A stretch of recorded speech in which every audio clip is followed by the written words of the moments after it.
Нема добри вести за оризопроизводителите во Кочанско. Дождовите не ја подобрија хидролошката состојба. Олеснувањето е само во делот на нивите, кои сега полесно ќе се наполнат со вода, но браната и понатаму е полупразна. Ова вода е многу малку, односно дури незначителна во однос на нашата акумулација.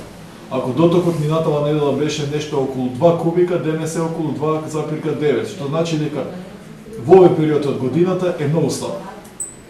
Воопшто не се ни мрдна котата на бранава. Состојбата е повеќе од загрижувачка.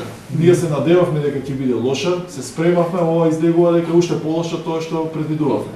И самите земјоделци сватија и покрај напорите колку состојбата е сериозна и очекуваните најмногу 25 литри дожд воден талок нема да ја променат состојбата која се уште е загрижувачка, велат од Кочанската водостопанска подружница.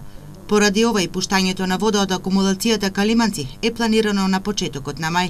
До 1 мај сигурно нема да биде пуштена водата од акумулацијата, од системот. Некаде очекуваме според нашите пресметки после 1 мај да истакнеме соопштенија дека ќе пуштаме вода. Сушата годинава и се заканува на земјоделските посеви во источниот регион. Калиманци е празна на половина. Во Кочанско почна полнењето на нивите пред сеидбата на оризот, кој годинава поради екстремно сушната година ќе се сее на помали површини. Во Кочанско од планираните 5100 ќе се посее на само 2400 хектари. Во Штипско намалувањето на површините е дури до 70%.